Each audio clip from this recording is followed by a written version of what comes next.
This is that one song that you heard so many times, and every time you hear it, you're like, I'm not gonna bump to this song. But then you start catching a vibe. I'm sorry, not sorry. Yeah. East Coast with the gang, gang, gang, gang. West Coast with the gang, gang, gang, gang. Local with the gang, gang, gang, gang. You know we don't play gang, gang, gang. East Coast with the gang, gang, gang, gang. West Coast with the gang, gang, gang, gang. Local with the gang, gang, gang, gang. You know we don't play gang, gang, gang. East Coast with the gang, gang, gang, gang. West Coast with the gang, gang, gang, gang. Local with the gang, gang, gang, gang. You know we don't play gang, gang, gang. East Coast with the gang, gang, gang, gang. West Coast with the gang, gang, gang, gang. Local with the gang, gang, gang, gang. You know we don't play gang, whoa. East Coast with that gang, gang. You know we don't play games, whoa. Hop up on that wagon, oh please just get out the way. You know we stay stuntin', right up in your face. We sorry, not sorry, we just stuck up in our ways. West Coast no hands stand up, put that glass and hands up. Gang, gang, gang, we famed up. Got that change, we bagged up. True love, we stay manned up. Ahem like I'm wheezy, yeah. Rap game just too easy, drip so sick I'm queasy, whoa. East Coast with the gang, gang, gang, gang. West Coast with the gang, gang, gang, gang. Local with the gang, gang, gang, gang. You know we don't play gang, gang, gang. East Coast with the gang, gang, gang, gang. West Coast with the gang, gang, gang, gang. Local with the gang, gang, gang, gang. You know we don't play gang, gang, gang. East Coast with the gang, gang, gang, gang. West Coast with the gang, gang, gang, gang. Local with the gang, gang, gang, gang. You know we don't play gang, gang, gang. East Coast with the gang, gang, gang, gang. West Coast with the gang, gang, gang, gang. Local with the gang, gang, gang. Yeah. Watch me finesse, walk to the line. Good versus evil, God in his prime. Always in prime, always on time. Our time to shine, wifey is fine. I'm doing fine, glad that you asked. God fill me up, mud in my glass. God clean me up, all that I ask. Wherever you headed there fast. I am ahead, you are in last. Last time I checked, you were all gas. Gas in the whip it up fast. Fast and all furious, I'm starting to spaz. Getting all curious, you put me on blast. Blasting that Darius, kids in the back. Back to the future is black. Black like T'Challa, Wakanda attack. He's heating up!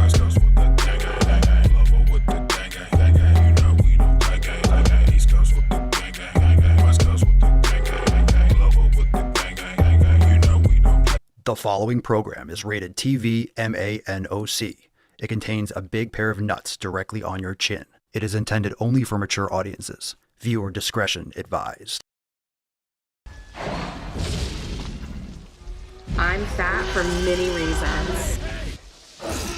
That is fatphobia. This guy is ginormous. He is huge. A lot of people gain weight over time. I don't think that there are any problems with the body positivity movement. Obesity is epidemic in the United States and a major cause of death. What is fat activism? I, a fat person, am sharing my own lived experience. Pizza is a vegetable. Your fat phobia is your problem. It is not my place as a smaller-bodied white man to comment on it. Radical body positivity. What can men do against such reckless hate? There's only one man who can help me. This is for you new people. I only have one rule. Everyone fights, no one quits. This day we fight!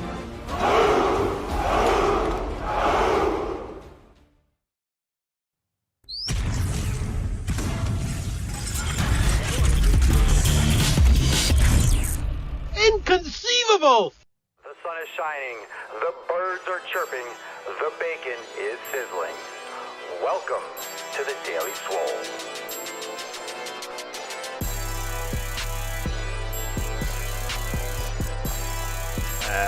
Testing.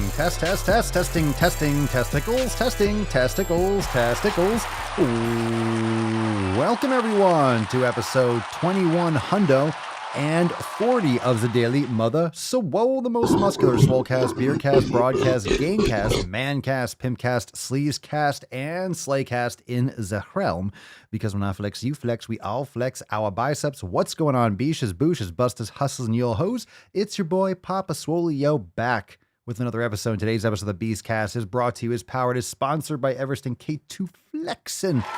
On all you... Yeah, it's the fucking Catalina wine mixer. The fucking Catalina wine mixer. Yeah, what's going on, fam-wise? How are we doing?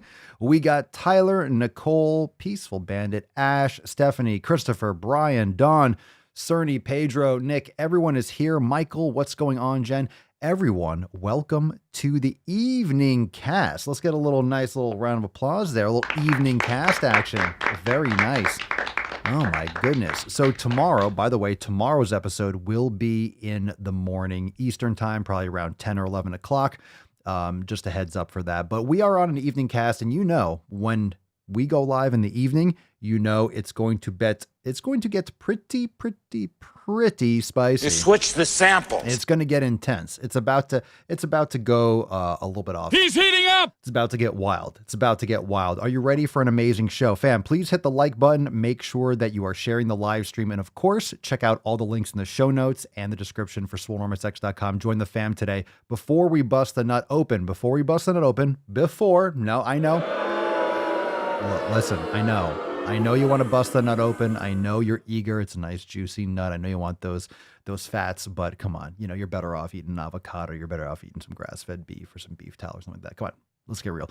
But before we do that, we have an announcement like we were talking about yesterday and the day before. Our Swole Fam Roundtable this Friday, March 18th at 12 noon Eastern time. Beaches.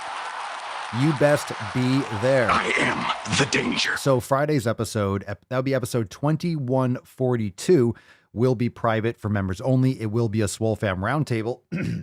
And it's going to be a live call at 12 noon Eastern time. So be there for that. It's going to be fire. And of course, all members have access to that, swolenormousX.com. So make sure you mark your calendar this Friday, 12 noon Eastern time.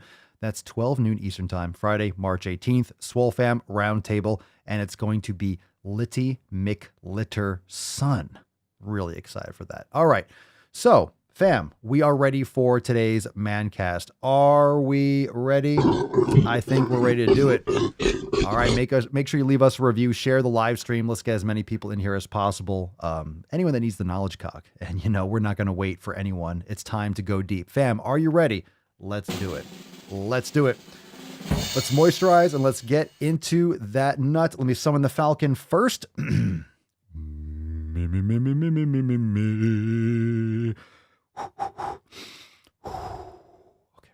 we got this, man. Come on, just do it. Just hit that note.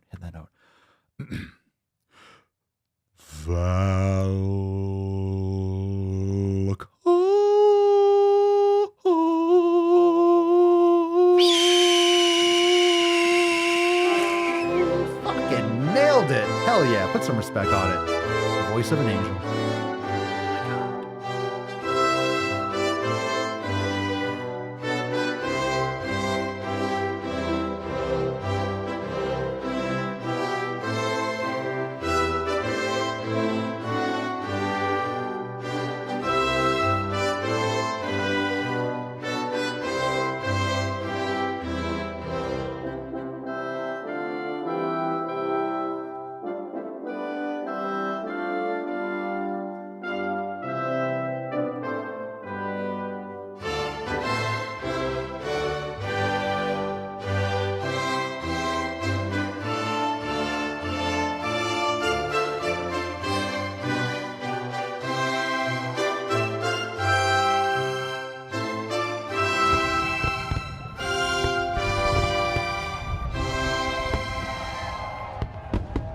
Up right there.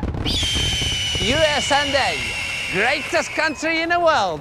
I don't know how to put this, but I'm kind of a big deal. I said, God damn, most people don't. This is a great card. That's very nicely done, Falcon. I know. It's nice. It looks really nice. And Tessie, you're looking a little bit jacked up today, but hey, what else is new? Thank you, Leo, for the drink again, the sparkling bone broth. Gross, nasty, get some help. Hashtag most people don't. This is one of the best cards that we dish out. Most people don't. Now, what does that mean? You know what? I'm not even going to tell you because we're going to spit on it. We're getting to that tip. But fam, drop in the comments. What does this card mean to you? What does it mean to you that most people don't? I want to know your take on it before I go off on a little bit of a rant. We'll get into that in just a tip. But what does that mean to you? Hashtag most people don't. Drop that in the comments down below. We got a great show. We will give away the Swole card at the end of today's episode. Are you ready, Beaches? Of course you are. How about I send you a hobo's dick cheese? Free hobo's dick cheese with this Swole card. And that is Non-negotiable. You're getting that dick cheese. All right, fam, let's moisturize and get into that tip. Ooh, Inception Papa. Here we go. Drum roll. Moisturize. Oh, yeah. It's, babe, just an inch. That's sloppy today. It's cold outside. Oof. All right, we're getting that tip in real easy like. Oh, that's not even a competition. That's not even a chance. All right, so today's Swole card is most people don't. Now, what does that mean to you? Stephanie writes, it means most people don't take their health seriously or take responsibility.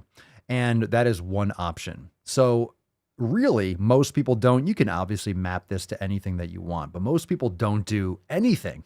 Most people don't do anything, and especially things for themselves, things that are actually going to benefit themselves. Most people don't do any of the 7 pillars. So if we bring that up on the screen for a second, just for context, obviously the 7 pillars is our foundation in the Swole fam: community, nutrition, training, recovery, mobility, mindfulness, and consistency. And if you look through those 7 things, the only thing that most people do is pillar number 7. They're consistent, but guess what?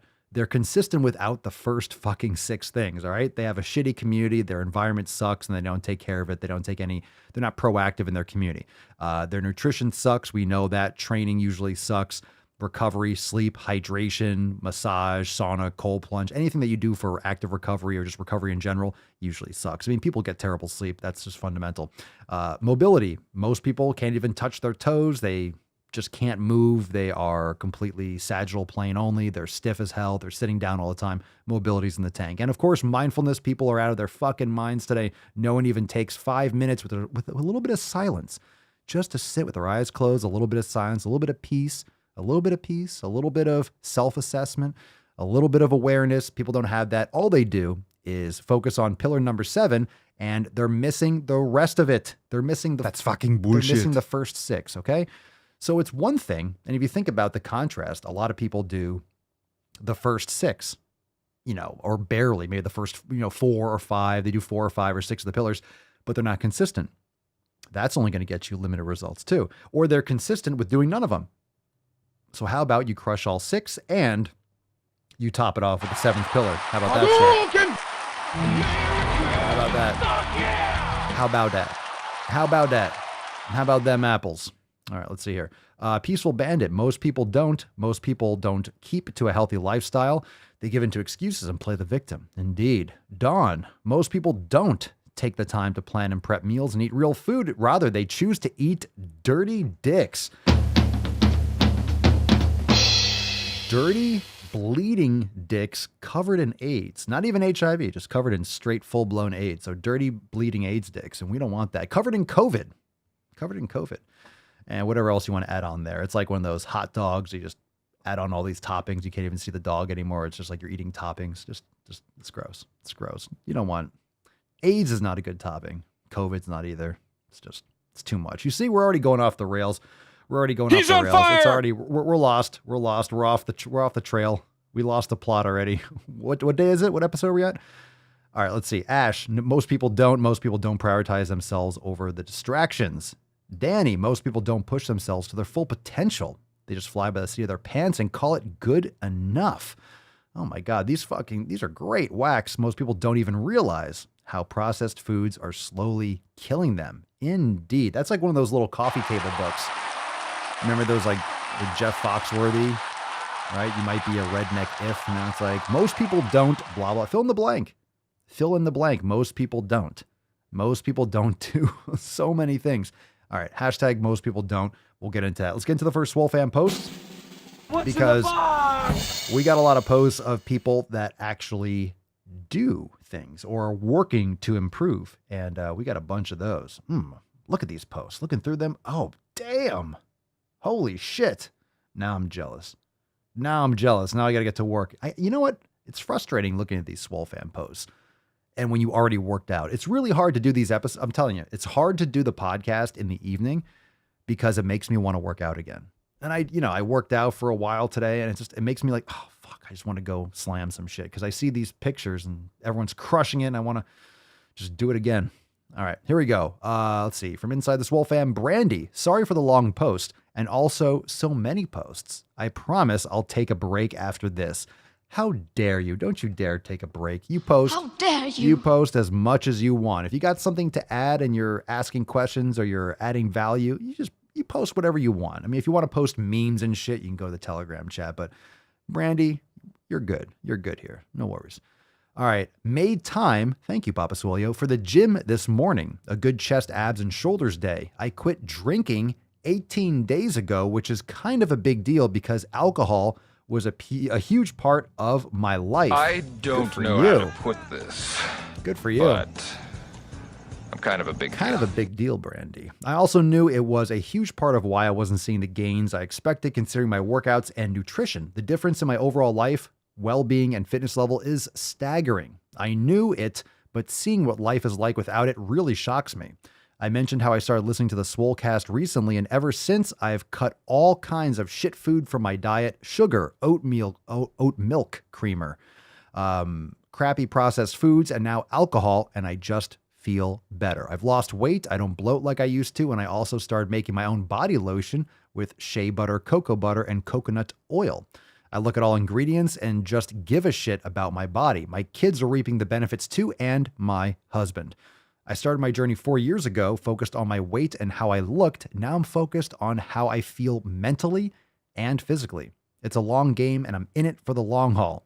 I know I've posted a lot lately because I'm new here, but also because you all are such a great community and it's hard to find people to relate to lately. Everyone is okay with being average and ordinary, and no one wants to account for their crap lives. You all are awesome. The pics below show my progress from 2018 to today: 193 pounds to 129 pounds. Hashtag go to the fucking gym and Swole fam. Speaking of Brandy, you keep on posting shit like that. You're welcome. Every day you can post that shit. Look at you. Fan-fucking-tastic. Look at these posts. Look at these pictures. Oh, unreal. Look at that progress throughout the years. Fucking fantastic. More gorillas. Good for you, Brandy. Good for you. What a great post. What a great post. Excellent. Fantastic. Yeah, alcohol is poison. It shrinks your brain, causes inflammation. It's really I used to drink. I used to have a beer or two a day, and then I kind of shifted. And I always used to drink whiskey. I have some scotch. I have a whole shelf.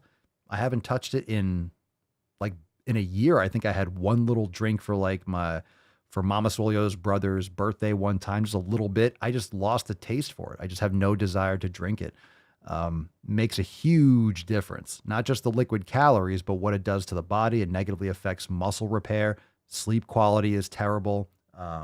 Just all sorts of things. So good for you, Brandy. Talk about crushing it. I promise I'll take a break after this. You keep posting plenty of shit like that. You know what's fucked up? And there's a lot more research all the time, but a lot more content that you're seeing around. Because I think some studies came out recently that talked about one drink a day causing major brain shrinkage and shit like that. But isn't it ironic that over the last 2 years, when there's all the lockdowns and stuff from COVID, no one talked about getting vitamin D or eating healthy or exercise, but the liquor stores were open that were fucking killing you. That were killing you. The liquor stores were open. Quite frankly, are a tax on science. That's good. At least we're allowing people to drink themselves to death. Fantastic. Excellent. Thank you, doctor. Thank you. Switch the samples.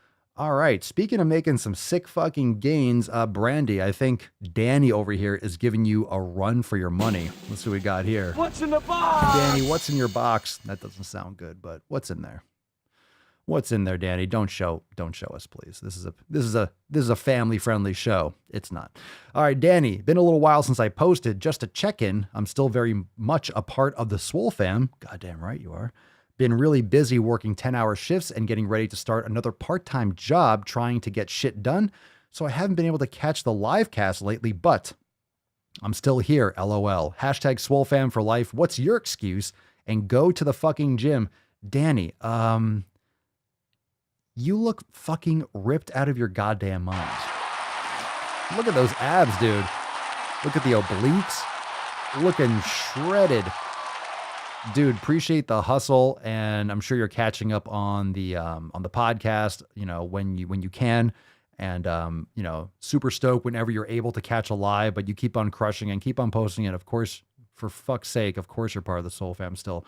You don't have to be on every live stream to be a part of the Swole fam, and you know that. So keep on crushing it, bro. Keep us posted, and whatever you're doing, just fucking keep doing that. If you're just listening, he's lifting his shirt, flexing, and I don't care. Like, he's obviously flexing the shit out of his midsection, but there's nothing covering it. This guy has got a fucking rip relaxed, but bro, you look fire. You look fire. Good for you, dude. Get some work on those. Yeah. 10-hour shifts, putting in the fucking work. Nice job, man. All right, here. Yeah, right? Insane. Joanne. All right. Joanne writes, I don't, quote, want to go to the gym. All right, settle down. Hold on a second. Hold on. Let her finish. All right. How dare you? Come on, man. Can I finish the post? Can I finish the post? That'd be nice. Thank you. All right. Jesus Christ. Jumping down her throat already. That was the first sentence. All right. Joanne writes, okay, let's start over. I don't want to go to the gym. Okay.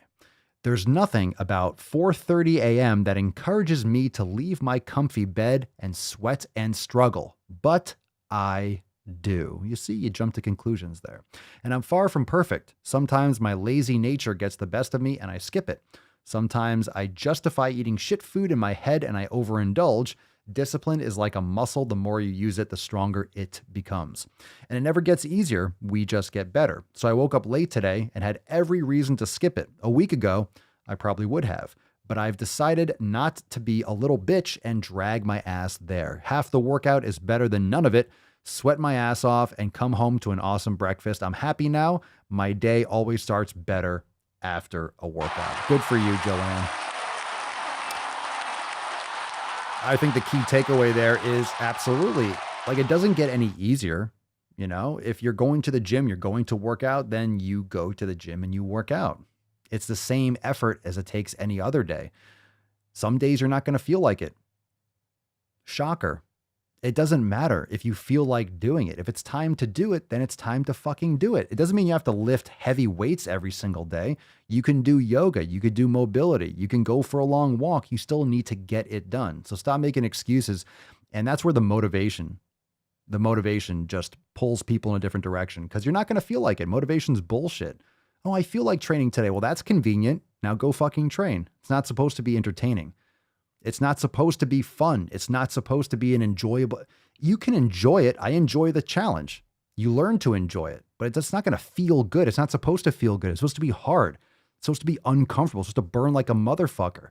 You're supposed to want to quit, but then you don't. So if you think it's going to be some kind of entertaining, you're doing it like that's for people that don't get results. It's for people that don't really want to make progress. It's supposed to be difficult. You feel better when it's a challenge, when it sucks, but when it's done, you feel amazing. So everyone that's always looking for some kind of fun and entertainment, that's why most people don't. Again, that's why most people don't. Most people don't train hard. Most people don't put themselves to the ringer. Most people really don't challenge themselves. They do what's convenient and what's easy. And guess what? Most people don't get results either. All right. So there's that. There's that old chestnut. All right, Joe, what we got here, Joe? We got a Swole card stash from Joe. My goodness. Joe says, collecting Swole cards like Infinity Stones, getting hyped for leg day after work today. Go get those gains, fam. Hashtag GTTFG and Swole Slut. Very, very nice there. Joe's got a theft card. He's got a red, white, and Swole. You got a Swole Slut. Ooh, that's a nice one. And Slap Your Taint. Oh my God. All good advice. All good advice. Joe, how'd that taint slapping go? Talk about uncomfortable, but Joe's doing it anyway. Joe slapping his taint. You don't need pre-workout if you slap your taint properly. If you get around the bullseye, woof, it sends like a chill right to the back of your skull. For real. All right, and our last post here from Sean. Swole fam's crushing it. Disappeared for a bit there, fam, but I'm ready to get back at it. Wanted to post this on here for the fam's thoughts. Finally received the pieces for the home gym. What do you think? Bro, I think it looks great. I think it looks great. If you're just listening, he's got a foldable, looks like, I guess a Rogue. It's a foldable rack. I've thought about maybe putting one of those in my area. I might actually be getting something similar to that. It might be more convenient for my setup, but it's a great way to save space if you're training in a garage. Fold away racks, got the bars and got the barbells, all that looks really nice, really solid. Good for you. Good for you, bro. Good for you. I think it looks fantastic. I like the colors there too. I like the red. All right, fam. Very nice. Let's get into some knowledge cock. Let's get some more applause. Get some crucifixion. Crucifixion is good. Out of the door, line on the left, one cross each. I like the foldable rack. I'm thinking maybe of upgrading to one of those myself with this area because I have squat stands, but it could be a good way to really, open up some more of the floor space in there. So foldable racks are definitely a good option. So something to think about, but looks great, man. Looks absolutely great. All right, let's take some questions. If you got a question, drop in the comments below, #AskPapaSwolio, and we'll get to your questions. And of course, we have some from Instagram, but please, fam, don't make me go to Instagram. Don't make me go to Instagram. Come on, stop whining. It's a scary place. The questions over there. Scary. Indupre, what's going on? Papa Swole, do you practice semen retention? Because. All right. If so, do you think that semen retention helps with memory? Thanks. I forget what I was going to say. Oh, shit, I forget what I was going to say. Get it? All right. Well, I don't, I like to, I share it. I share it with one person in particular, but I don't need it all for myself, I suppose. Does it help with memory? I don't know. If people that are just busting nuts all day, like walking like, huh? What's my name? Anyway, this is the kind of stuff that people look. I see a lot of this stuff on TikTok. People are really obsessing over like whether or not they should beat it. It's because everyone's on their fucking phone looking at porn all the time. You used to have to actually go and find porn. That used to be hard. You have to like mine that shit. It's like going to like the coal mines. You have to like get in that. You have to find a magazine or something, or like a VHS tape or like something like that. You have to watch scrambled shit on those channels that very few people actually had access to. So I think now just because kids are sitting home just fucking whacking it and playing Warcraft and Fortnite all the time, I think a lot of people need to unplug from social media, period. Yeah, go interact with real life and nature. I have no idea as to whether or not holding your loads help with memory, though. That's a very specific question. I don't know. And yes, that was a joke at the beginning, of course. Tyler, have you ever heard of turmeric creamer? It's a powder form with incredible ingredients, grass-fed butter, MCT oil, and much more. I have tried a turmeric creamer in the past when I used to drink bulletproof coffee. I haven't in like a year or so. But it gave me heartburn. I remember I didn't like it. I didn't like it. Personally, I didn't like it. Ethan, does freezing organ meats for 14 days prior to eating it kill off any potential bacteria? I've said that before. I'm not sure how true that is. It might be true. I used to go by that, but at the same time, if you order your organ meats like frozen, then they're already frozen, so you don't have to wait. I haven't. So whenever I order them or I get them, they're frozen already. So however long they're frozen, it's always been fine for me. And plus you'll build up a tolerance to most of these things. I've never had an issue. So anyone that asks, like with raw liver, I've never had any kind of issue. I've never had any kind of problems. I've never had stomach issues. I've never gotten sick. It's only positive. It's only been amazing. I had liver this morning. I had liver for, some liver at dinner, a couple ounces both times. I've never had any issues. So I've eaten raw eggs. I've had hundreds and thousands of raw eggs. And we used to have chicken, so I ate raw eggs there. But I've also bought them from the store, and I've eaten raw eggs from the store that I probably wouldn't eat raw anymore. And I never had problems. So I've always been good with that. So if you get a healthy source, a clean source, you should be fine. you should be fine. It's up to you whether you want to eat it raw, but I do. And I prefer it that way. Let's see. Annika, any food you find helps with sleep or anxiety or just brain gains before bed? Well, no, because I don't think people should be eating before bed. It's going to interrupt your sleep and negatively affect the quality of your sleep. So any food, you might want to take something like a magnesium supplement, maybe. Bone broth is probably going to be really heavy. Sometimes if you're waking up in the middle of the night, it could be because of a glucose dump in the middle of your sleep. When I say dump, not like you go into the bathroom, but maybe a little bit, like a tablespoon of raw honey might help you sleep better. Some people like that. Sometimes I'll do that, but I personally do sauna in the evening. It just shuts me down. I just want to zonk out and go to sleep. I usually do a sauna and then I go in the cold plunge and then I go back in the sauna and kind of heat back up and I'm just zoned out. So brain gains is great, but food really you shouldn't be eating. Maybe something like a tea can help you, but that's kind of like self-experimental. But brain gains, having an evening routine is really important because then once you start, when you initiate your evening routine, because you're going to do like certain things you're going to do.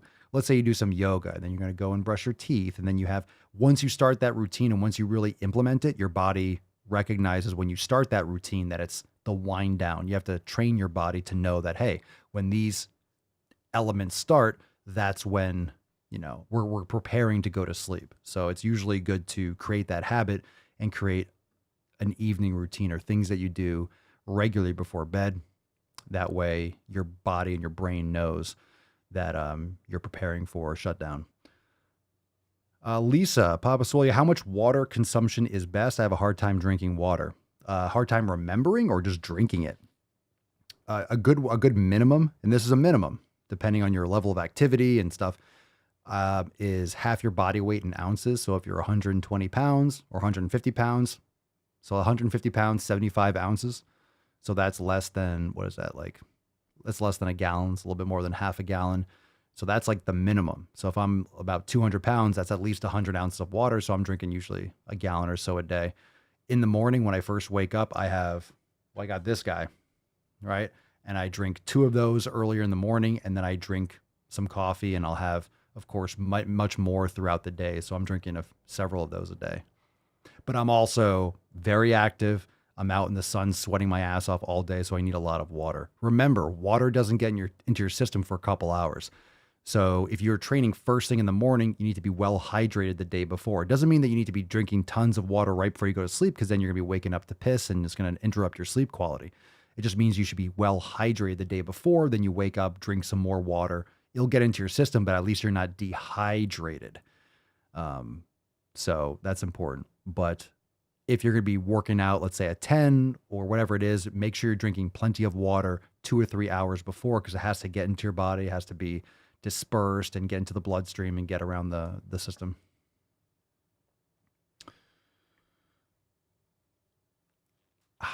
Let's see. Stephanie, Papa Swole, I've had some setbacks. Any advice for overcoming persistent fatigue? Vague statement there. What's going on with your persistent fatigue? It could be food related. It could be sleep. How's your sleep? Let's talk about your sleep first. So sleep is extremely important. Again, that's why pillar number 4 is recovery. And most people sleep like shit. And if you're sleeping like shit, you're going to live like shit. If you're sleeping like shit, you're not going to be a fully formed human when you're awake. You're going to have inflammation in your brain. You're going to have all sorts of recovery issues. You're not repairing, you're not building enough muscle. You're going to be underwater. This is why people are so hooked on drinking tons and tons of the Red Bulls and Monster drinks, and they need their pre-workout. Just drink some fucking coffee. You don't need tons of caffeine in your pre-workout. The only reason people do that is because they're exhausted. They're chronically sleep deprived, and that affects your muscle building potential. And also your body will store more fat and hold on to more fat, and your cortisol levels will be through the roof. So a little bit more context. Persistent fatigue could be any number of things. It could be food related, it could be sleep related, it could be all sorts of things. So more information would be helpful. Lone Space Marine, Papa Swole, you're looking to get a home bike? Are the Assault bikes or Echo bikes better? Girlfriend wants a Peloton. About to start my workout with you on the TV. All right. A home bike. So the Assault bike, you mean like the upper body things? I don't use those, so I don't have any personal preference or thoughts on the matter. Girlfriend wants a Peloton. Save your money on that and buy a full home gym. Aren't those things like a couple grand? Overrated. Overrated. So anyone else's opinions on those bikes? It also depends on what kind of space you have. Like, are you in an apartment? If you don't have a lot of room, then obviously getting, cardiovascular training in is good. I do a lot of sled work outside or mace bell or kettlebell stuff. And, so I'm kind of sweating and out of breath. Like you push and pull a sled. I mean, there's your fucking cardio right there. That's exhausting, especially in the hot sun. So it's really up to you. But I don't have any experience personally, so I don't have a recommendation because I haven't tried either of them. Wax Papa Solio, I bought a TheraBar after watching the masterclass. Thanks very much. I've been suffering with golfer's elbow for a long fucking time. It will change your life. It will make that dramatically improved. Also, in the gym gear on the Amazon store, you could also get one of those, like the gel balls with the fingers that you open up. It's great for like the individual digits to work on those extensors. But yeah, the TheraBar is gold. It's gold. It's fantastic. Oh, Annika, thanks, Papa. I know nerves can get the better of me the night before a competition. Oh, so you're just stressed out because, you're anxious because of the competition. Well, that makes sense. I thought it was just like a general thing at night. Yeah, if you have a major event coming up, then yeah, I can see I can see how you'd be a little bit anxious. Yeah, for sure. You got it. All right, let's see. We'll take a couple more. Let's see what we got here. Wout Deglin. Wout Degline? Deglin? Dislin. Wout Degline. What is your opinion, Papa Swole, about the behind? The dogs are barking. It's not our puppy, but my mom's puppy is here. We got like 3 dogs over there. I think they're fighting. I just hear some noise in my headphones. I'm like, what the fuck is that? What is your opinion about the behind the neck shoulder press? Is it dangerous for injury? I don't do behind the neck shoulder press. It's just not necessary. It really isn't. It's more high risk than it's worth. The reason why some people do it, or behind the neck pull downs, and you always see those old guys in the gym that just do horrible form, but they seem fine. A lot of it is just how your shoulder is formed. Everyone's shoulder socket's different. And if you do a lot of overhead activities when you're younger, you'll have more open shoulder sockets. But what's really more of a concern is whether or not it's a beneficial exercise. It's just too high risk. It's not worth it. Your neck's going to be all out of position. You're going to have to bend forward. It's a lot of external rotation. You have a lot of friction. Like if you're trying to do a shoulder press, seriously, do it in front. Get dumbbells, keep your elbows forward like at 30 degrees in the scapular plane, and just push. Like you'll crush your anterior deltoid. You do not need to be like behind the neck. Like there's no fucking reason for it. There's no reason for it at all. There's no reason for it. It's just it's the risk and the reward. It's just so imbalanced. It's just risk. It's just risk. And I'm not saying some people don't do it and don't have any injuries, but like just to spout out there like, oh, it's a great exercise. It's just not worth it. There's no point to doing it. There's no point to doing it. It's not like, oh, well, now I'm going to get a lot more results. It's like elbows to the front like this, just right here, like 30 degrees, pressing up. You're going to work your anterior deltoid just fine. Get a sandbag or get like a log and press it to the front. I have a great bar. It's a football bar, but it has a divot, a cutout for the neck, so I can just push straight up and I can have my hands at that angle. So you use dumbbells and do that. Or kettlebells are great too. Kettlebells are great because you bring your arms to the front, plus you have the weight on the back of your arms. You could do overhead presses with kettlebells too. Superfly Samurai 625 Papa Swole. I recently failed a PR. So my question is, what is the best way to maintain strength? To train with heavy weights. You recently failed a PR. Okay, so what? I mean, maintain strength. It sounds like you're trying to increase your strength if you failed a PR. So I don't think anyone should try to maintain strength. I think you should always be trying to improve your strength. And when I say trying to improve your strength, I'm not saying that you always have to go heavier, because there is that point of no return. Like you're only going to get so strong unless you're taking exogenous hormones and stuff like that. But you should always be psychologically thinking about improving. You shouldn't be just trying like, oh, I'm just trying to maintain strength. Fuck that. You're going to lose. Always try to be improving your strength, but it doesn't mean that has to be the be all end all of what makes you feel valuable and what gives you success. Doesn't mean you do stupid things, but you should always be training with that mindset of like pushing yourself and getting a couple extra reps, forced reps and things like that. You'll maintain whatever you can maintain and you'll improve what you can improve. And as you get older, that maintain of strength is always going to decrease slowly over time. So the more you train properly with heavy weights and resistance and try to overload it the best that you can without, while you're recovering properly, will help you maintain the best strength that you can over the course of your life. All right, last question here from K. Moore. Papa Swole, I go swimming at 6:30 a.m., eat breakfast at 7:45, but on weekends the pool's open at 8. I intermittent fast for 20 hours. What time should I wait before 8 a.m. swim? What do you mean? What time should I wait before 8 a.m. swim? I go swimming at 6:30. I eat breakfast. I'm not sure what you're asking. What time should I wait before 8 a.m. swim? From what it sounds like, I think you're micromanaging the details. Are you asking me about eating? I mean, if you go swimming at 6:30, it's an hour and a half. So I'm not really sure what the question is. Oh, what time?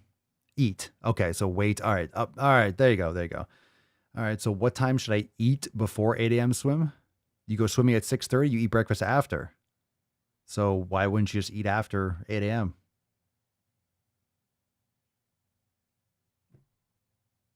What's like an hour and a half? Just sleep in a little bit, get more sleep, and then go swim and then eat after? I mean, if you swim at 6:30 and you eat at 7:45, why don't you just swim at 8 and then eat at 9:15? Your body's not going to really know the difference.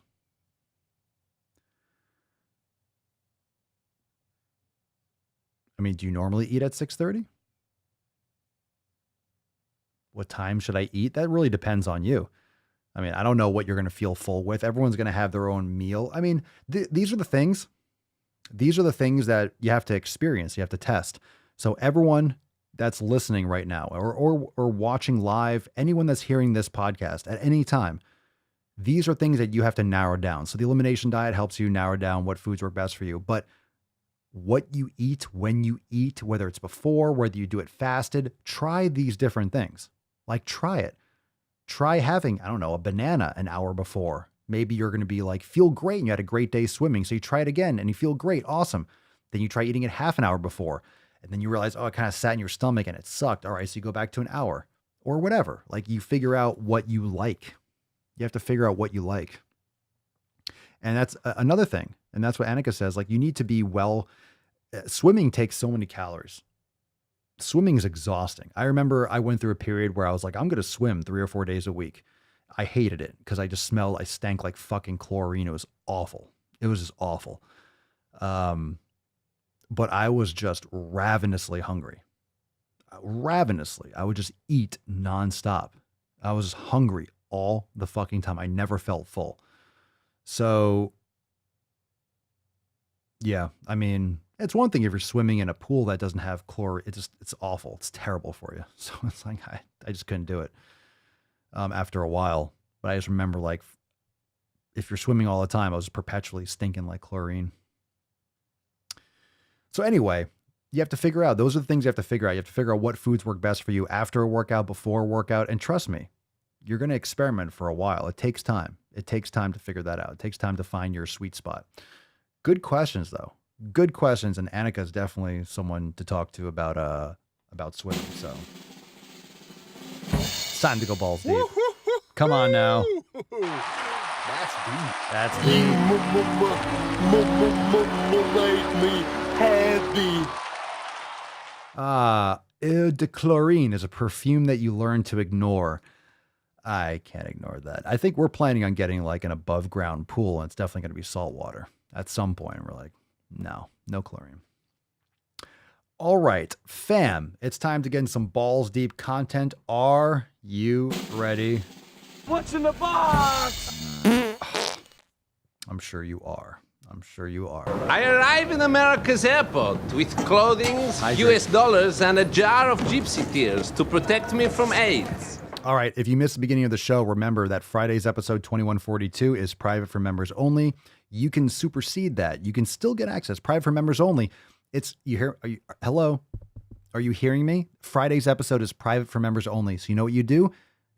You become a member. Over there at swolenormousx.com. Join the fam today and get access to all the private live streams. Every single Monday is private.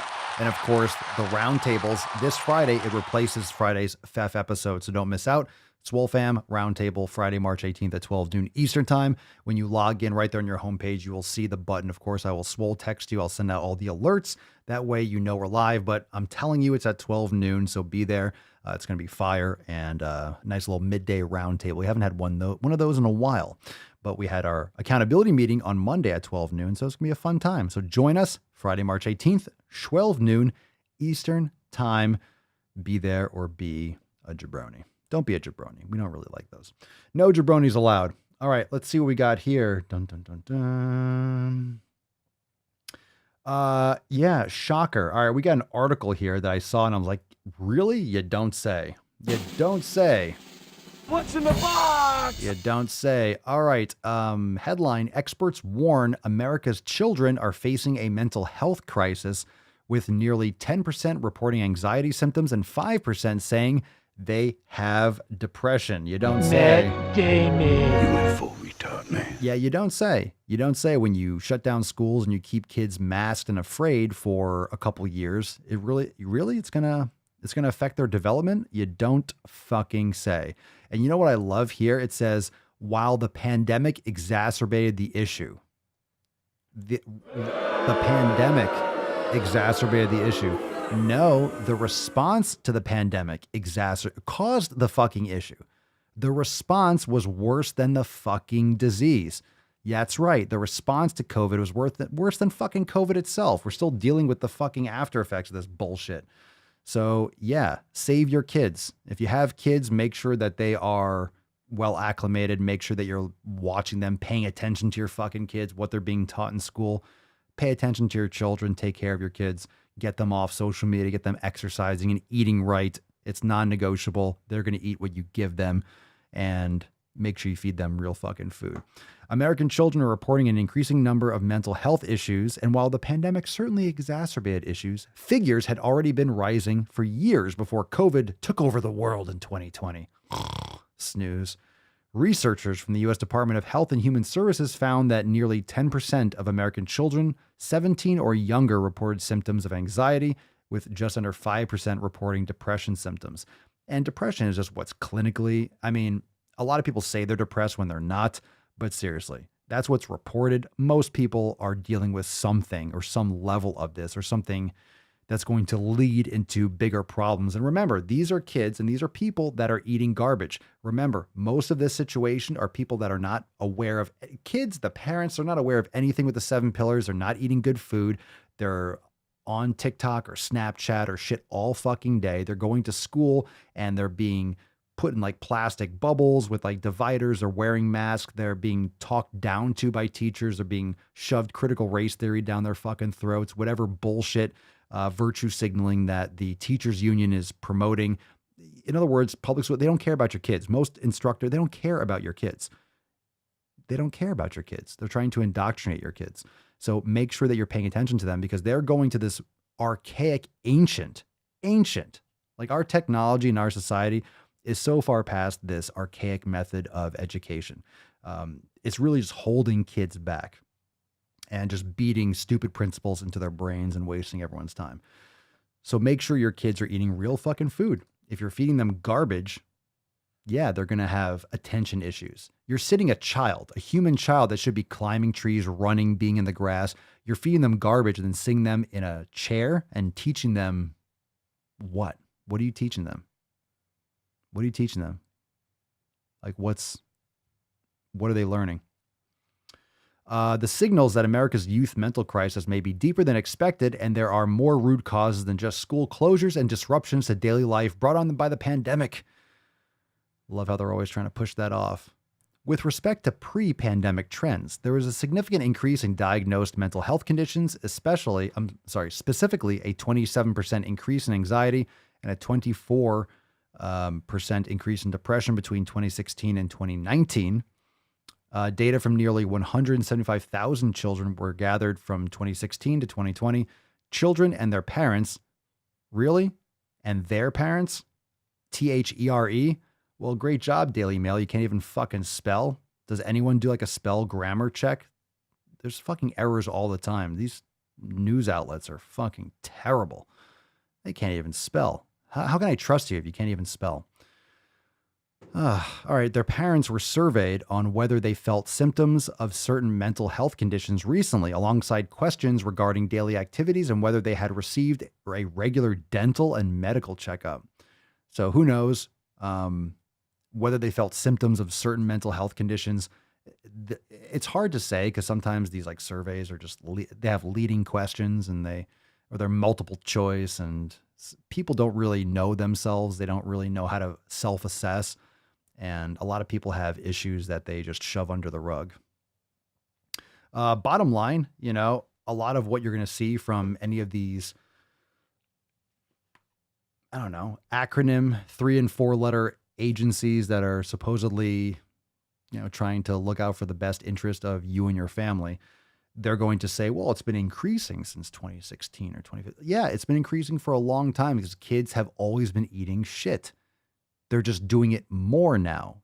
It's more of a concentrated eating of shit. It's more concentrated issues. Social media really popped off, obviously, in the mid 2000s and now the early 2010s. And of course, 2015, 2016 it's becoming more and more ubiquitous. So of course it's going to exponentially increase. Technology exponentially increases. So the mental issues that are paired up with technology are going to increase dramatically with that technological increase. So it's not surprising, but you can't blame this shit. Well, it was happening since 2016. Yeah, it's a lot fucking worse now. So you think all these things are making it better? You're not doing anything. These policies that are being implemented are not in the best interests of the children. And that's the worst part of it. Sure, if you want to be 50 or 60 or 70 years old and hide in your basement and wear 10 masks and be afraid, but for kids that are not at risk from this at all, from COVID and from all, like, why are we punishing the next generation? You can't get those years back. There's major development issues when kids can't see facial features and micro expressions. You're teaching kids to be afraid and to be fearful of all micro expressions, and they're going to be because they've never seen them before. All of a sudden, they're going to go out in the real world. Oh my God, it's a face. Oh my God, I saw a mouth. Oh my God, mommy, I saw a person's mouth today. Fucking makes me sick. Makes me sick to my stomach. All right, let's get to Matt Damon. Let's get into some more. What else doesn't make me sick on this show? Let's get into some more stupid shit, shall we? Very excited. Let's see here. All right, this is an interesting one. Ready for another thing? Ready for more? We still here? We still live? What's in the box? We still live? You got this? All right. This is from an Instagram account. Of course, it's verified, but what isn't these days? It's called Quick Take. Sounds well thought out. It's a picture, and it says, for every 6 pounds a U.S. woman gains, her hourly pay drops 2%, study suggests. Well, this is about to be a gem. Here's how activists are fighting weight-based discrimination. For every 6 pounds, her hourly pay. God. All right, let's see what this is. It's fucking stupid shit. Why wouldn't it? Why wouldn't it? All right, people who are fat face bias in every corner of life. Oh, this is really a quick take. Quick take should be called hot take. They're more likely to be bullied in school, stigmatized by doctors, and convicted of crimes by juries. So a fat person's more likely to be convicted of a crime. All right. Or don't don't do crimes, like don't or don't do crimes and go to court. Like, I mean, how often is that necessary or applied? Survey respondents rate people who look overweight as lazier, weaker-willed, and less likely to win on Jeopardy. What? What the fuck is that? What? This isn't barely even coherent. When the humiliations extend to the workplace, the costs can be all the more easily measured in dollars and cents. People who are overweight are hired less, promoted less, and paid less. One study suggests that for every 6 pounds an average American woman gains, her hourly pay drops 2%. And people signing paychecks subject heavier workers to a gauntlet. Jesus Christ. Again, if you're going to say stupid shit, at least spell it correctly. A gauntlet of additional punishment, coercion, and harassment. People signing paychecks subject heavier workers to a gauntlet of additional punishment, coercion, and harassment. This sounds like a load of shit, doesn't it? It is endemic, says Claudia Center, the legal director for the Disability Rights, Education, and Defense Fund, an advocacy group in Berkeley, California. Well, I'm not surprised. One of her past clients, a cable installer, got risky weight loss surgery after his company banned him from returning to work unless he lost about 100 pounds. His bosses thought that he was too heavy to use their ladder, and they wanted to keep the ladder. All right. This is that I call absolute fucking bullshit. That's fucking bullshit. I call bullshit. They wanted to keep the ladder. I'm sure it was also an insurance risk. You do understand having someone who's morbidly overweight or morbidly obese climbing a ladder is a recipe for a fucking disaster. Maybe they are protecting their employee so he doesn't fucking fall off the roof and die. That would be shocking. Wouldn't that be tragic for a child and their parents to be like, oh, the cable guy's here, and he falls off the roof and splits his fucking head open? That would be traumatic for a family and a child, wouldn't it? They wanted to keep the ladder. What is this trash? Who the fuck wrote this? This is written extremely immaturely. I'm sure they did it because they wanted to keep the ladder. Things have weight limits. Like if you're 500 pounds, I don't care. What ladder should you be on? What ladder should you be on if you're 300 pounds? Yeah. You can't just go on any roller coaster you want either. You know why? Because you might rip your head off, your legs off, or you might fall out and you might kill yourself. It says now activists in New York and Massachusetts appear to have the best chance in decades to extend weight-based anti-discrimination protections to tens of millions of Americans. A pair of bills working their way through the state's legislatures would ban discrimination based on weight or height in housing, public accommodations such as hospitals, and employment. How about getting people more healthy? Yeah, I wouldn't prefer to hire someone who's morbidly obese either. You know why? Because more weight, more problems. Yeah, it's a fucking fact.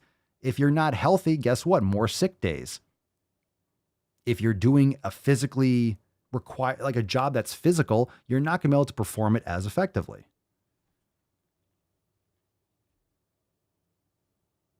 Oh God, the stupid is just, it's so fucking dumb. It's so fucking dumb. It's so fucking dumb. Like, businesses, insurance, like everyone else is to blame for someone who's morbidly obese. Well, you're discriminating me because of my body weight. Yeah. Yeah.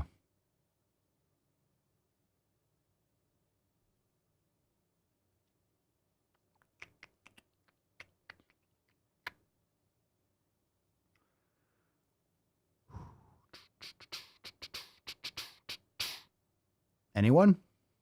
Why not?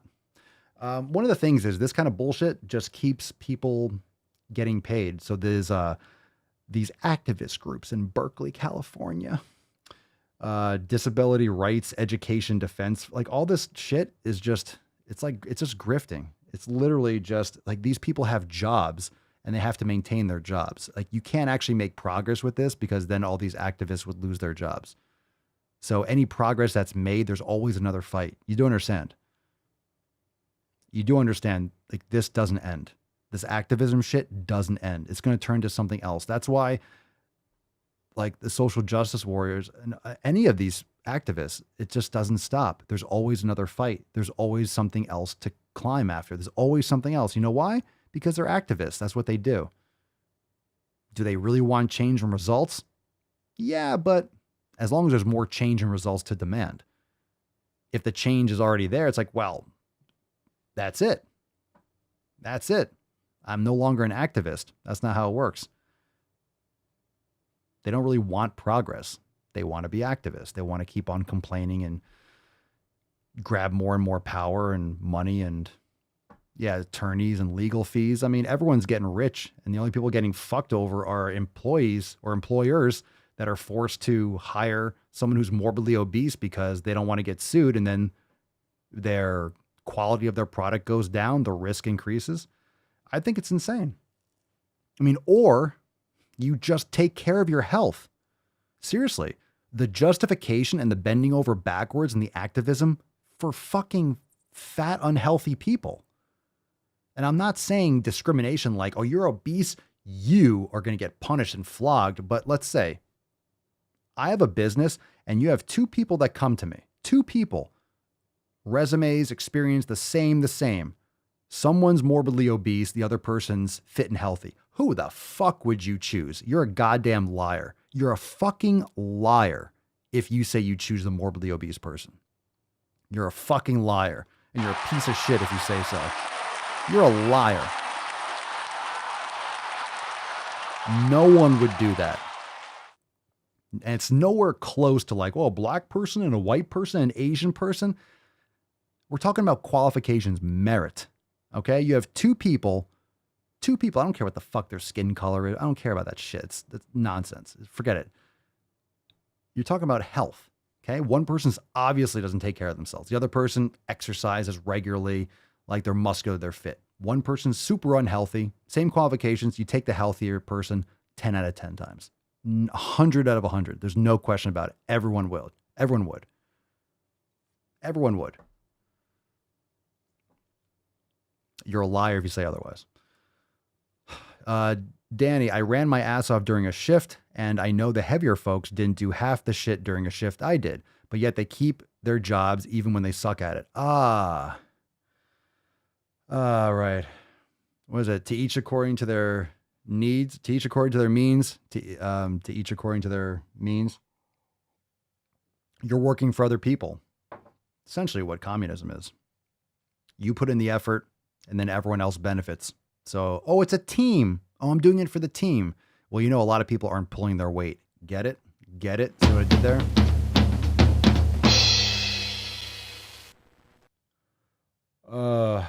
Yeah, it's ridiculous. It's the amount of, like, the excuse, like the level people go to, like, avoid taking some responsibility for their own health.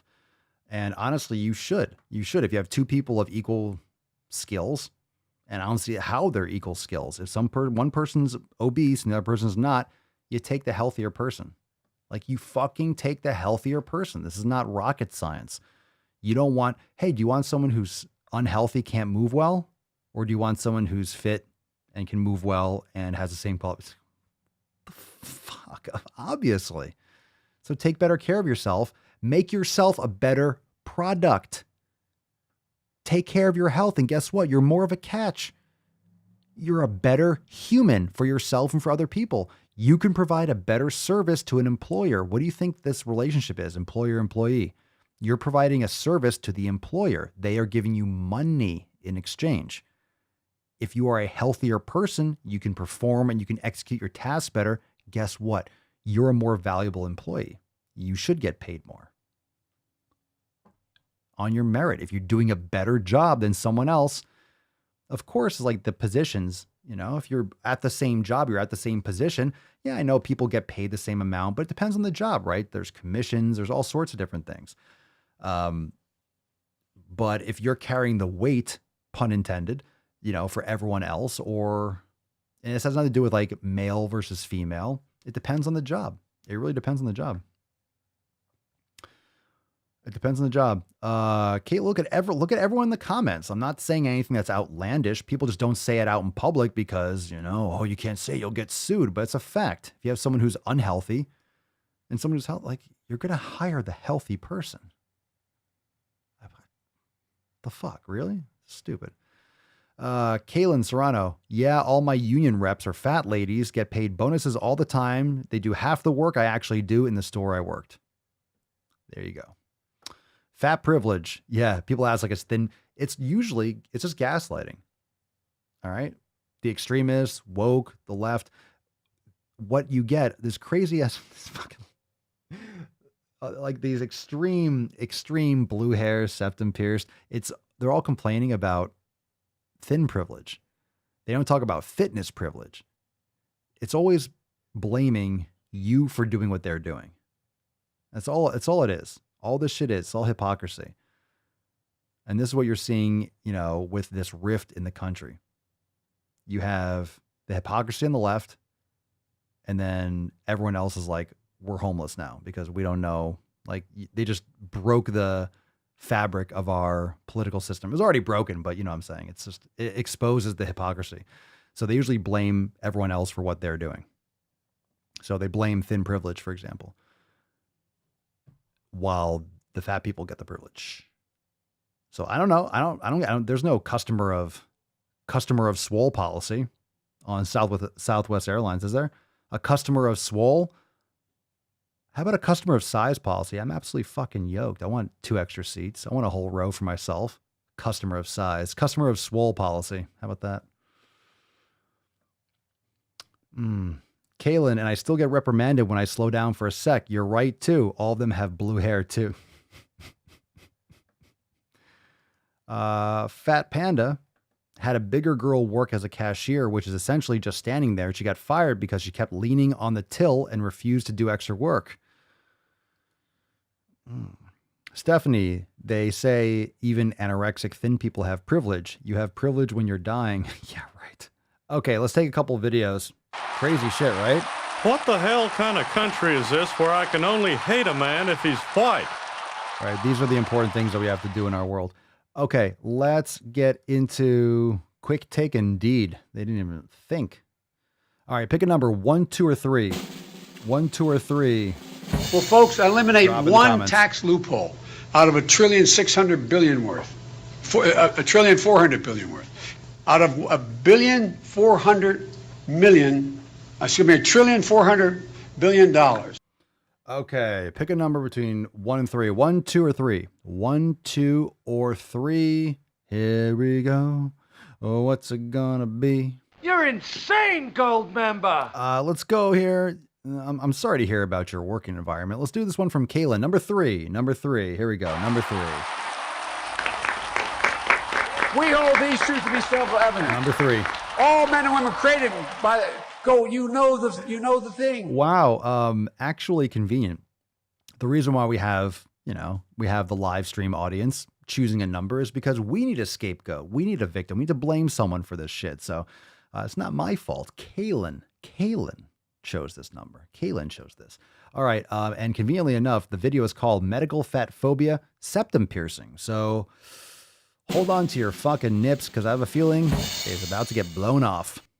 Let's talk about fat phobia in medicine. Holy Jesus, Poindexter Christ. Hold on. I need a...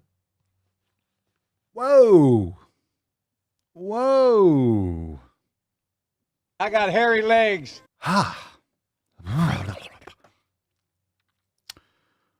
All right, let's do that again. All right, I'm ready. Are you ready again? Let's do it again. What's in the box? Okay, now I'm ready. Let's talk about fat phobia in medicine. So it's pretty well studied and recognized that medical professionals have higher levels of discrimination towards fat people than the general public, and than they do towards a lot of other groups. Okay, if you're just listening, there's a lot to unpack here. The color of the hair is unnecessary. The glasses are not the right fit. That is the biggest septum piercing. That's literally like a bull ring. That's a huge, it is Lorax hair, right? It looks like the Lorax, right? I speak from my knees. Okay. So what was it saying? So the piercing, it's a huge, like thick, that's a solid gauge there. Her eyes are like bugging out. I'm not trying to, these are not ad hominem attacks. These are just observations. Not healthy, like pale. Her skin kind of blends in with the wall behind her. Like it's always, I know like people with like these mental issues, they're not eating well. Like they're not well. This person's not well. Shocker that her words don't make sense. Like her words are proving that she's not well. She's not focusing on issues that really fucking matter. Creating these boogeymen, the medical fat phobia, for fuck's sake. Stop going to the doctor so much. Stop going to the doctor so much. You don't go to the doctor to be healthy. That's not where you should go. If you're going to the doctor to be healthy, you're already fucked. If you're going to the doctor a lot, then you're like... And to be clear, by discrimination, I do mean stigmatizing practices, doing things that are not medically evidenced, being more likely to dismiss issues, being more likely to make mistakes in surgeries and stuff like that. I don't mean stuff that has medical evidence that they're recommending to fat people or whatever. We're 40 seconds in. I'm waiting for a point. But outside of those things, in areas that fatness should not impact, there are still worse outcomes for fat people because of...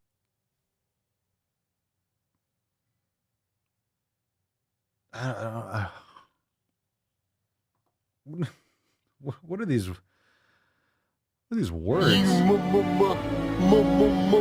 Make me happy.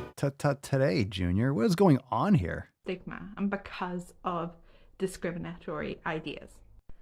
And to illustrate this, I want to share one of the many experiences I've had that I had when I was about 21. I was on the lower end of fat. I knew it was coming. Come on, fam. We got a personal experience coming. We got a lived experience. I need an alarm. Kind of like an air raid siren. The lived experience coming in. Here we go. Lived experience. En route. Dress size is smaller than I am now. I was kind of I've had that I had when I was about 21. I was on the lower end of fat. I was a few dress sizes smaller than I am now. I was fatter. Kind of at that straight. So you're fatter now. All right. We're moving the right direction. Size to plus size overlap. And I started having problems with my knee. You got to talk to the fat doctor. It has nothing to do with you being obese. We covered that recently. Couldn't be the fact that you're literally carrying around like significant amounts of weight.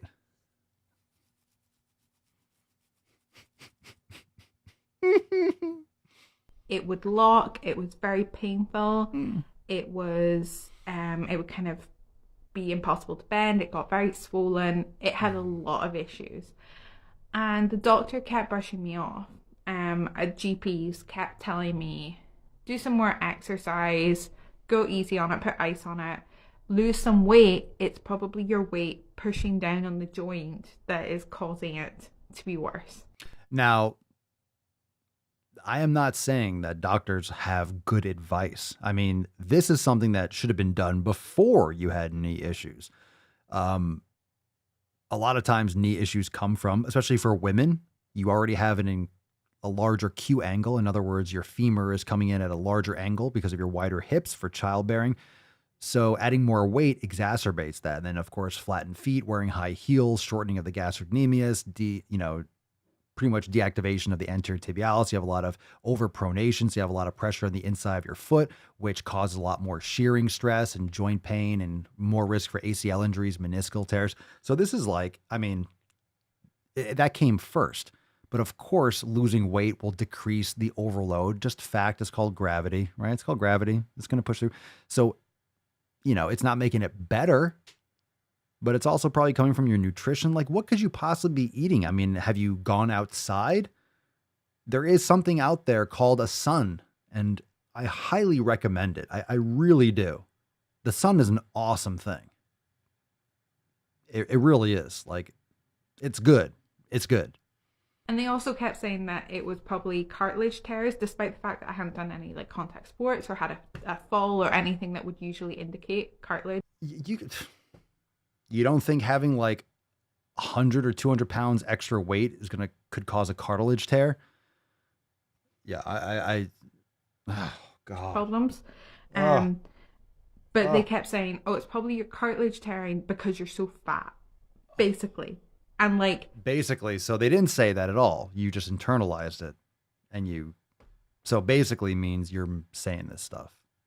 Like, I am not paraphrasing that much. And again, to be... Not that much. In other words, I'm paraphrasing. I'm not paraphrasing that much. Hashtag paraphrase. Here in the scale of fatness, I wasn't even that fat that stage. But you were fat. Not saying I'm not that fat. I'm not that fat. Okay. But I'm not that fat. Well, you're fat. You're fat. But I wasn't that fat. But you're still fat. Not that it matters, but like to show how early the discrimination starts in terms of size. And so eventually I ended up having to pay for an MRI, which I lived in the UK. I still live in the UK. And we have a National Health Service. They would not refer me for an MRI because they said it was because I was fat that my knee was having problems. The MRI that I paid for out of my own money found a 5-centimeter tumor in the middle of my knee that was forcing my kneecap to dislocate. The NHS removed it pretty quickly after that. So yeah, that is what I mean when I talk about fat phobia in medicine. Well, that's actually a good story. Good. Now, here's the thing. You might say, oh shit, she was right. And in that case, she was. But you ready for this?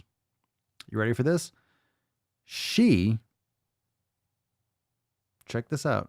All right. She is saying how there's all this medical fat phobia, blah, blah.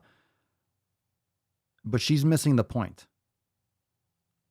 She missed the point. There's actually a very good lesson here that she's not catching. Okay. So there was a tumor there. Okay. Who knows when that started? Who knows what the issue was? Who knows what her story actually is and who knows what actually happened? I certainly don't take all her words for it. Okay. That's what she's saying. I don't know the whole story. No one does. It's not really that important. So she essentially, ready for this? She went and got an MRI. She paid for it out of her own money, blah, blah. She took her health into her own hands. Okay. So here's the thing. You get multiple opinions. You don't depend on doctors for everything about your health. She took her health into her hands. She paid for it herself. Good for you. You know what you also should have done? Been taking your health in your own hands long before this was an issue. Now, who knows? Was it your lifestyle habits? Was it the pressure of your obesity causing that led to something like that? I don't know. I don't know the details of this tumor and what the hell is going on. Okay. But at the same time, she kept taking her health into her own hands. Why aren't you taking your health in your own hands before you have to go to the doctor for it? Why are you obese? Why are you just saying casually, like, I was fat, but not that fat, and I was like a smaller end of fat? Why aren't you taking like the money that you had for a fucking MRI? Those aren't cheap. I'm not saying I'm glad that you had a problem, but why weren't you taking care of your health before this issue? You see how important it is to take care of your health? You see how important? Maybe you would have had if you're more in touch with your body and you're taking care of yourself, maybe you would have noticed this earlier and it wouldn't have been something that was maybe neglected. Because guess what? Doctors don't have all the tools for your health, for your well-being. They're not really taught properly for actual human health. They're taught how to prescribe drugs. And for emergency medicine, many of the other things are complete nonsense. and they're able to be handled by an individual and their lifestyle habits. So, yeah, we have some people from the UK that are saying the NHS doesn't have unlimited funds and has to assess risk versus benefit of different treatments.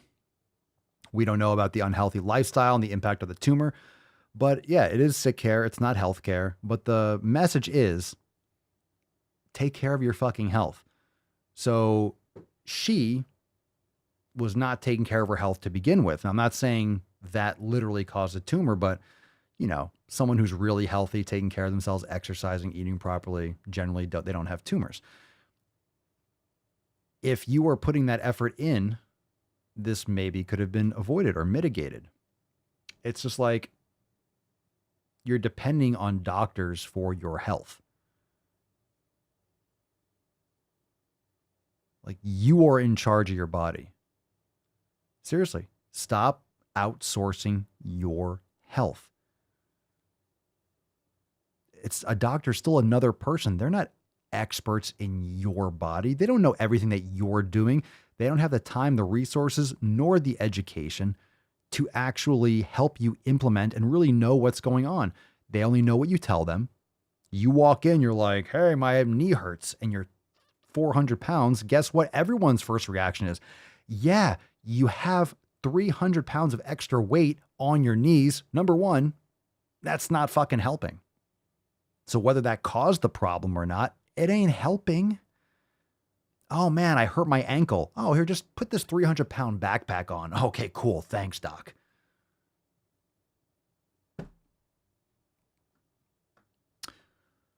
So she's blaming the doctors for her obvious lack of health. So now she takes her health into her own hands and now she wants to blame the doctors. The doctors didn't even, want to get an MRI and I had a tumor. Okay, well, it's benign, removed. Probably not that big of a deal, but it was painful.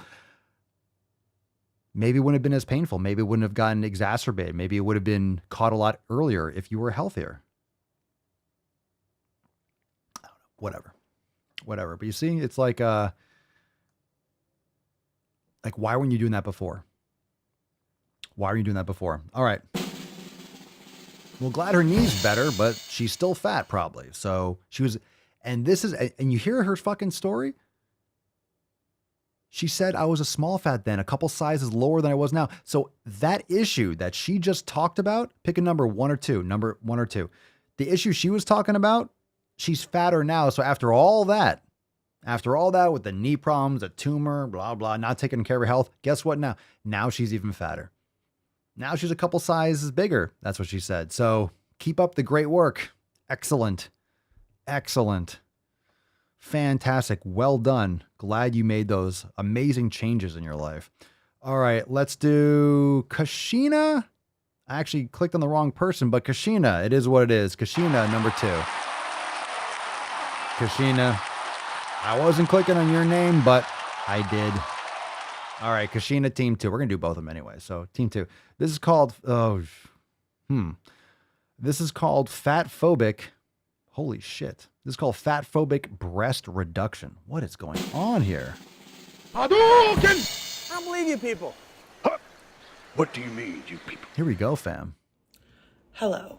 This is different than the other content that I usually post on here, but I really just wanted to post it today and talk about it because I'm mad. I'm mad. Lucky us. So for years, I have been dealing with back pain, rashes under my breasts, just brutal stuff, right? That's all been stemming from me ultimately really needing a breast reduction.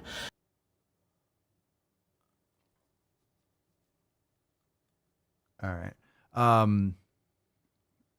So yeah, she has a couple chins. She's not healthy. Is it really a breast reduction? Or if you're eating healthy, you're getting off birth control, you're getting rid of all these xenoestrogens and endocrine disruptors in your life. You'll lose a lot of extra body fat. You lose a lot of swelling.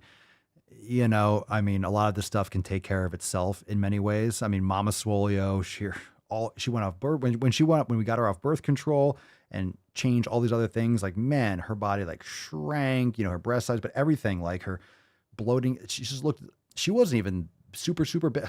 She wasn't even big, just her changed completely just by getting rid of all these environmental toxins, getting off birth control, all these things. I don't know her personal situation, this chick talking, but she does not look healthy. Let's put it that way. So after 23 years, I finally work up the courage to email my doctor asking her what the requirements for a breast reduction would be. And this is her response. Hurry up. Hi, Lauren. This is a great question. For a breast reduction, plastic surgery requires that you have a BMI under 34 and you cannot be actively smoking tobacco. As far as what gets covered is all insurance dependent, blah, blah, blah, blah, blah. I don't care about the rest. I want to focus on this BMI under 34. Yeah, not being obese. We can't perform surgery on you because you're morbidly obese. So in order to get a breast reduction covered, I have to be at a BMI under 34. Yeah, because it's healthier. Doctors aren't going to perform elective surgery on someone who's, not healthy. All right, let's continue. My BMI is nowhere near that. So then I say, is the BMI rule a hard rule? Like, if my breasts are causing me to be unable to work out and I'm seeing a naturopath to try and get my weight under control, I'm not actively smoking tobacco, nor have I ever. And this is her response. Unfortunately, it is. I've tried sending referrals for BMIs above a 34 to the plastic surgery department, and it's been declined. This is the part that really upset me. Sorry, it is not ideal. But feel free to schedule an appointment with me if you want more assistance with weight loss. With weight loss. Oh my God, her face. It's elective surgery. You do realize, like, you have to be put under, okay, anesthesia. And that's a high risk. If you're obese, it's a high risk. And they're not going to cover it. Like, insurance companies aren't going to touch that shit. So doctors don't want to get sued for malpractice. They don't want to be... They're not going to put their neck on the line for your lack of health. You lose weight, your breasts will get smaller. Their mammary glands, like their fat glands and sacs, like they will shrink in size. All right. So at this point, I'm Googling, like, okay, how much weight do I need to lose to get this surgery? Is this obtainable? A BMI of 34 for a woman who's 5'5" is 150 pounds. I am about 250 pounds. Holy shit. Oh, hold on a second. Is 150. Hold on a second. All right. By the way, there are some women that have just like abnormally sized breasts and they need a reduction because it can cause a lot of back pain. I'm not talking about someone, like, you all know who those people are. You have like some slender chick and she has like triple Fs and it's just like, fuck, you can't function like that. All right, hold on a second. I got to play this again. I need to lose to get this surgery. Is this obtainable? A BMI of 34 for a woman who's 5'5" is 150 pounds. So 5'5", 150. That's a BMI of 34. Okay. 5'5", 150. Is that right? It's, what is it? Your weight in kilograms divided by your height in meters squared. Whatever. Whatever. I am about 250 pounds. So she's 5'5", 250? Bruh. Not an attainable goal, nor healthy. I haven't been near 150 since I was 14. And what happened at 14? Did you go on birth control? You weren't eating healthy and... Come on. Since you're 14. I'm sure it was a little older than that. But, your habits haven't helped. I have polycystic ovarian syndrome and that's PCOS is a result of insulin resistance. So this comes down to nutrition. This comes down to lifestyle habits. These things can be dramatically improved, if not reversed. thyroidism. So I say We'll this play that back. again. This is just like since I was 14, and I have polycystic ovarian syndrome and hypothyroidism. So I say this back, I'm just kind of confused because at the moment I don't have any issue or desire to lose any more weight. I feel confident and happy in my supplement routine and diet my naturopath has me on. I'm not on a diet, I'm just healthy living. I have a desire to make the size of my breasts smaller so that I can make more natural and authentic steps to lose weight if I wanted to. Like work out without getting a rash. Sorry, that was my phone, my work phone. What can I do for this rash if the referral isn't in the cards for me? And no response. I hate fat phobia in the medical care system. I am exhausted. Exhausted. Oh my God. So she's 5'5", 250, and she's upset about medical fat phobia. Okay. Matt Damon. Okie dokie. Most of these diseases and illnesses are from insulin resistance. Like, it's amazing. It's amazing the excuses people will make to not take care of their health.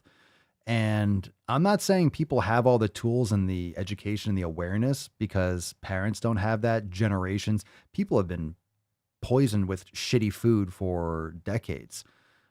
This has happened since this has been going on for like 70, 80 years in this country, really, since the industrial farming, fast food, the switch to more vegetable oils. Like, this is just garbage shit. Vegetable and seed oils, in addition to the processed sugar, in addition to lack of exercise. I mean, it all matters. Lack of sleep, staring at TVs and phones, EMFs. It's just, you're surrounded by all these petroleum, phthalates, just chemical trash in your soaps, shampoos, household cleaners, laundry detergents. Like, you're just covered in them. Your body is covered in this garbage. It's going to absolutely fuck up your life and your health. It's just a fact. It's really, it's a challenge to unplug from all this. You are in the matrix and this is going on all around you. You have to be very aggressive in order to bring that back around. But it doesn't sound like it's the medical community that's the problem. It sounds like you are not making any steps, proper steps, in order to help yourself. And just because they won't bend over backwards or go outside their insurance policies or the high risk that it would be for someone who's obese to be put under anesthesia, just because they won't do that, that doesn't make it their fault. Yeah, I'm not saying that I'm not saying she's not getting a rash. No, she never said what size her chest is. Stephanie says, unpopular opinion, I sympathize with the rash problem that plagues me. Yeah, I'm not saying that she's having a good go of it. I'm not trying to like make light of it, but a lot of this sounds like complaining after the fact. Like, what are you doing? Like, what are you doing? And if we talk about, like, if we were talking to her, we're saying, like, what is your nutrition? Like, what is going on? What do you think she's doing? What do you think she's doing? What do you think she's eating? How do you think her sleep is? What do you think she's using in terms of topicals, perfumes, deodorants, shampoos, conditioners, body lotions, mouthwashes, household cleaners, laundry detergents, fabric softeners, air fresheners? Like, what do you think she's surrounding herself with? What do you think she's doing? Think she's meditating? Think she's getting like solid 7 to 9 hours of sleep a night? You think she's, I don't know, you think she's lifting heavy weights? You think she's like eating grass-fed beef? You think she's drinking alcohol? You think she's drinking soda? You think she's just sucking down fruit juice? You think she's drinking tons of processed dairy? Like, what do you think she's doing? She's probably eating like shit, barely exercising properly. I mean, it's frustrating because, like, you know, this is a video we're watching and I don't want her to be uncomfortable, but for fuck's sake, like, you're blaming elective surgeons for turning down your claim or your request because you're obese.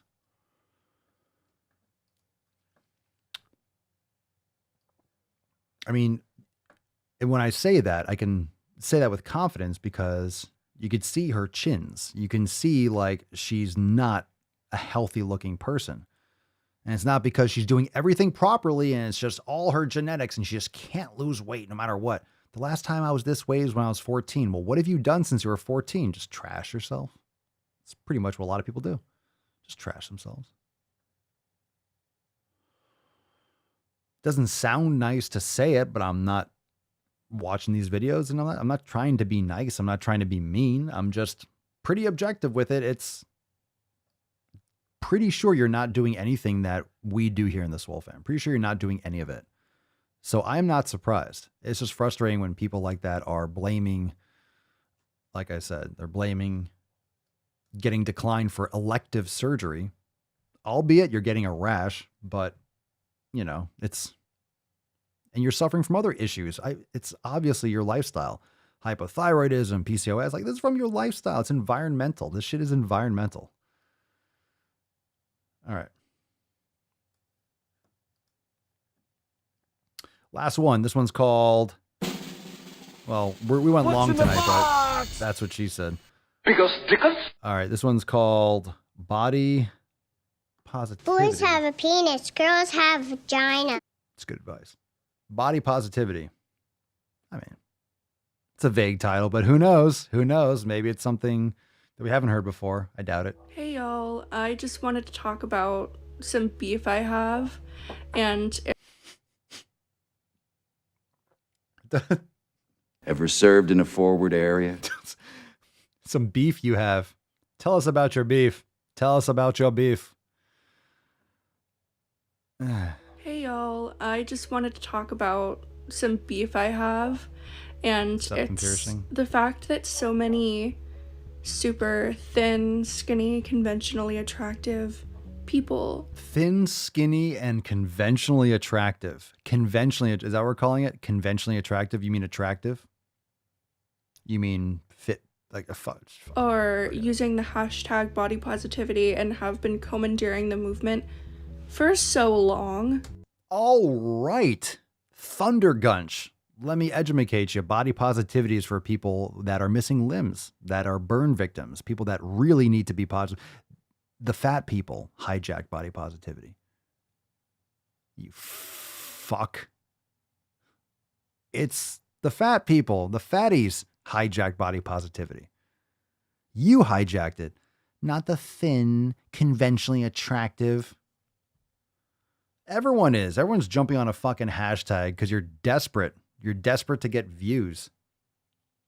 It was a movement created to liberate fat people, and... No, it wasn't. What the fuck is going on here? It's absolutely not why it was created. It was hijacked. Can someone educate this person as to people who are requiring body positivity? This is nothing. This is nonsense. Body liberation. You're already liberated. No one can contain you. For so long. It's like the Velociraptor cage at the beginning of Jurassic Park. It's like the guy gets sucked in. Right? This big metal cage is lower down. It's the middle of night in Costa Rica and they're letting a raptor loose.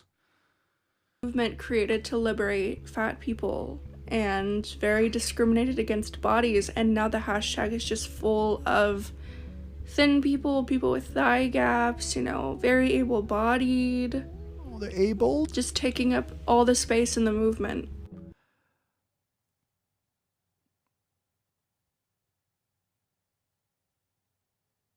Those thin people with thigh gaps, they're able-bodied, they're taking up space in the movement. There's a lot there that's contraindicative.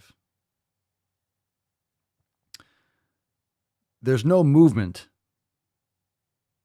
There's no movement in fat positivity. There's not enough movement. Let's put it that way. And in reality, there's really no room either. Like, how can there be? Or there's so much room. There's so much room. Imagine how... The Earth is a huge place. Like, can we get a round of applause for the fucking Earth? Let's get a round of applause for the Earth. Let's go. Planet Earth, motherfucker. Holy shit. It's bigger than you think, isn't it? All right, here we go. It's shitty. They're just gaining all of this popularity. Want some bread with that jelly? Sounds like someone's peanut butter and jealous. Off of inserting themselves and taking up space in a movement that they're just gaining all of this popularity. Off of inserting themselves and taking up space in a movement that wasn't designed for them. And if you ever mention it on this app, all the fatphobic thin people just whew. Ooh, no, all the fatphobic thin people just whew. All right. All the fatphobic thin people. No need to stop being a lady. Quit worrying. You'll be back on your knees in no time. All those fat people. But that's my movement. Listen. The fat people hijack body positivity. And then, of course, look, if you have the right to pretend like you're healthy, people can use body positivity. This is what happens with virtue signaling. It's all manipulation. You could use it for whatever you want. So body positive means I want to be positive, like an affirming about my body. There's a lot of things. You can be body positive and be bald, right? Hashtag bald awareness, hashtag body positivity. It's nonsense. It's the same kind of thing. I mean, look, if you had a tragic event, like of no fault of your own, and people have to deal with some severe shit, and you need to be positive about it because you have to move forward with your life. It is what it is. You have to keep on moving forward. But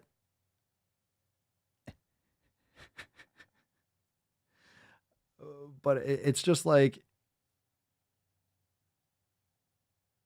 it's like a lived experience hashtag. She's jealous because she's not getting as much attention because thin people are hijacking it. Then just make another hashtag. People are tired of this nonsense. It's not good to be fat.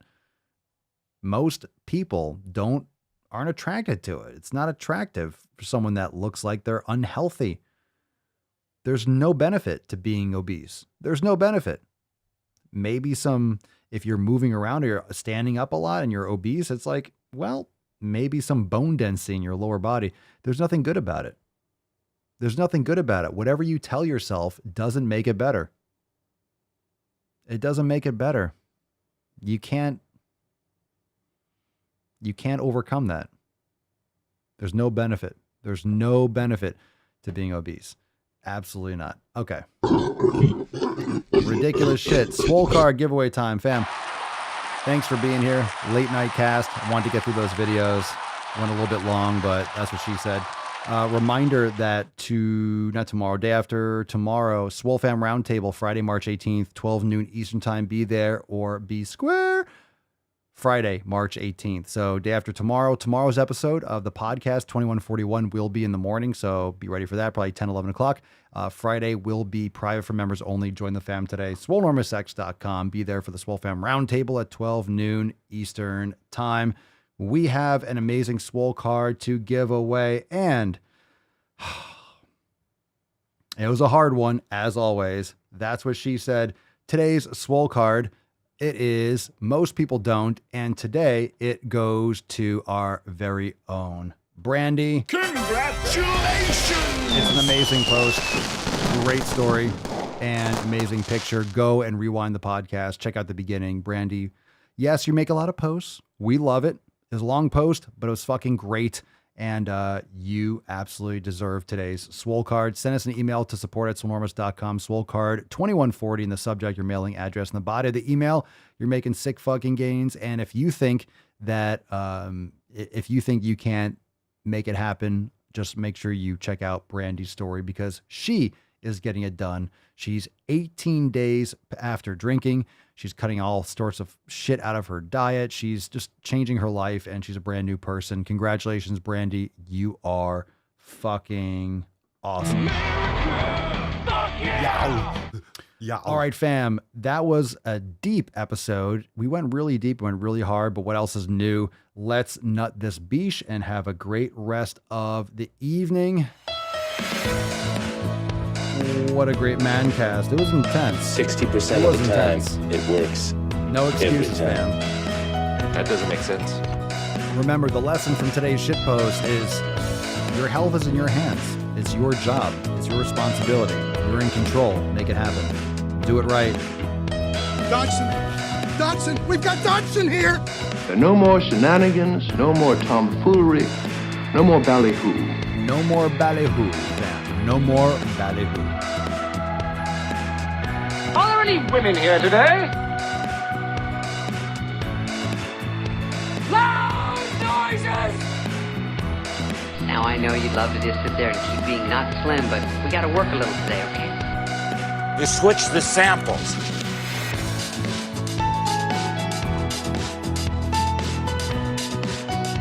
Oh yeah, baby. Make sure the television, make sure you have the record player on at night.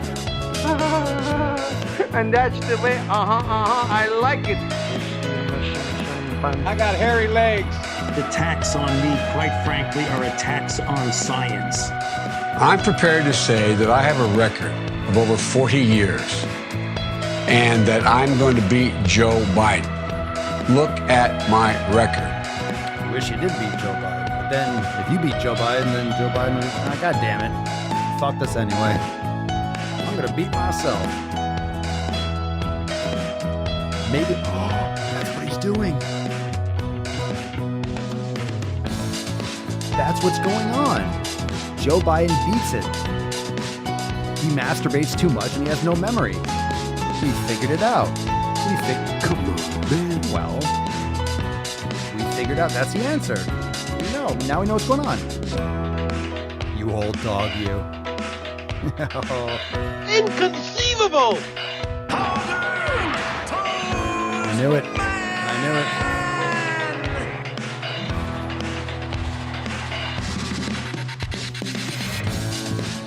I got hairy palms. Hey-o.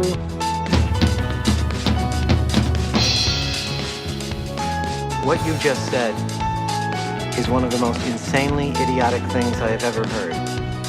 At no point in your rambling, incoherent response were you even close to anything that could be considered a rational thought. Everyone in this room is now dumber for having listened to it. I award you no points, and may God have mercy on your soul. There we go.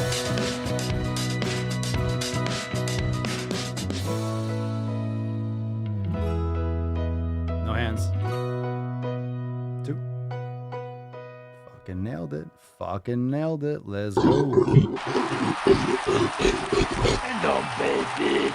I like to caress rusty spoons. Fam, we'll see you tomorrow morning for 2141. Man, in the morning, you're going to get a live stream and you're going to be waking up like, okay, let me catch yesterday's Mancast. We'll be live. You're going to have your face full of knowledge cock. So tomorrow morning, 2141, we will see you there. Thanks for being here. Check out all the links, swolenormousx.com. Share the broadcast, share, review, send it around.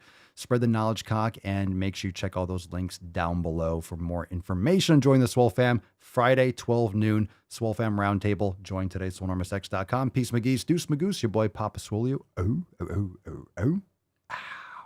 Crazy flow, need a straight jacket. Cash flow, I'm a bank addict. 6 subs, had the bass smacking. 808, had the place clapping. 3 girls is enough for me, so I pull out like the stock crashing. Like an IPO, trying to purchase me. This a private sector, so you can't have it. Faking all that boom bapping. Who you think you is, boy? 90s want they sound back, so I give rap all these fake rappers as I take matters in my own hands. I don't need rapping, I don't need Zans. I don't need help, I'm a grown man. Now they king left and they so mad, it's like... Then yeah, I found that young king with my crown at 10 racks in the fanny pack, couple hundred in the Louis bag. That's a bag that you made. That's a bag that you made. That's a bag that you laid. That's a bag that you laid. What kind of game is you playing? We go hard in the paint, yeah. What the fuck is you saying? I only go where they pay. What kind of game is you playing? Whoa, my shit is relevant. Off topic, my melanin is popping. I'm taking skeletons on closets and making new deposits. I'm in my element.